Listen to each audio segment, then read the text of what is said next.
So this week Marika and I are going to be talking about some problematic aspects that we see in the major film industry from a feminist perspective, of course. So what I want to do is just do a brief sort of crash course on some of what I see as the main problematic female character types in film. Oh hi, I'm the Manic Pixie Dream Girl.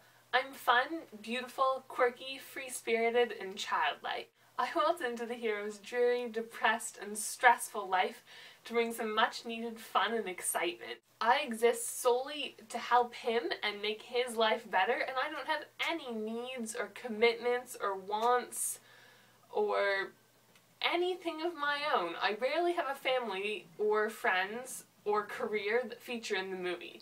My life solely revolves around making our hero happy.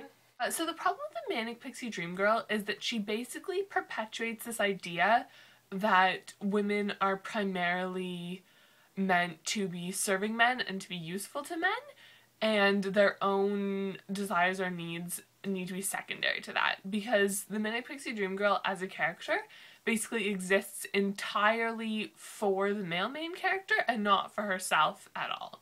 So she's this girl who comes into the main character's life in order to make it better and save him and make him happy again, and she generally is characterized by not really having any family or friends or even career of her own, and her life pretty much entirely revolves around this main character, which is problematic because it perpetuates this idea that that is what women are for and that is what women are supposed to do, is just in general serve men and be there for men and not for themselves. I'm the straw feminist. I'm really passionate about women's rights and equality, and I bring up a lot of really good points, but of course I'm crazy for thinking that our society isn't equal already and that any of this is necessary.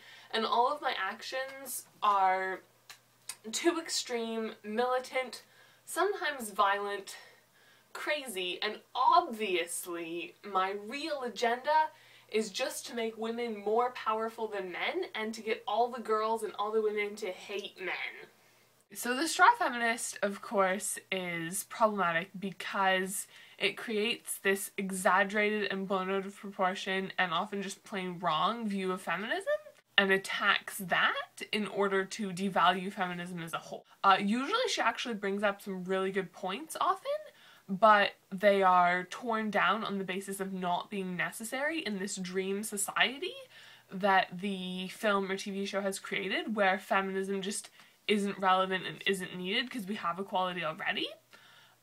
Or sometimes she just has ridiculous things that she's asking for that aren't really real feminist concerns, but they're masquerading as real feminist concerns.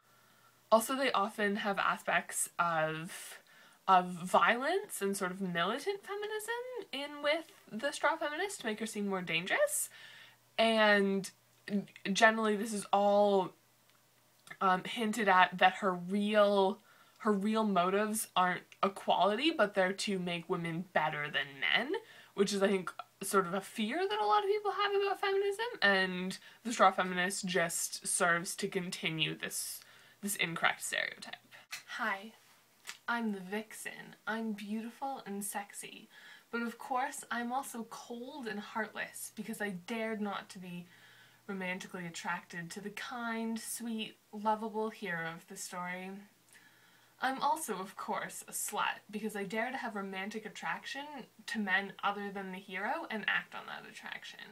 And, of course, because I couldn't have broken up with anybody for any reason other than wanting to hurt them, I'm gonna crawl back into the story at some point, trying to seduce the hero and break up his nice, new, loving relationship.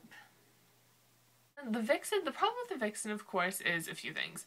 So one, she's generally an ex-girlfriend of the main character who broke his heart, generally, typically, is what happens, and then she'll usually resurface later in the film, sort of taunting him and teasing him once he's with this new girl. So the first problem with this is it automatically portrays any woman who ends a relationship with a man as evil and cold-hearted. So it continues this idea societally that in order for a woman to refuse the advances of a man, she must be mean-spirited and just a bad person. She couldn't just not be interested.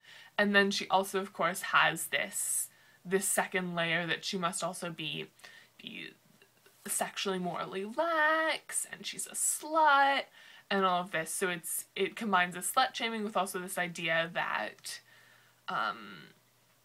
that women can't refuse the advances of men for personal reasons. It has to be that they just want to be cruel. So I was just editing that and I realized I have way more material than I could reasonably fit into a video. I actually filmed 5 tropes. You didn't need that visual, you know what the number 5 is, but anyways. But I only really have room for 3 in this video, and that's really pushing it the most. But if you really liked it and you want more, let me know in comments, and maybe you'll get an extra bonus video at the end of the week with the other 2 that I filmed. Hope you enjoyed that, and thank you for watching. Have a lovely week, and I will see you next Tuesday, or maybe sooner, we'll see. And Rico, I'll see you on Thursday.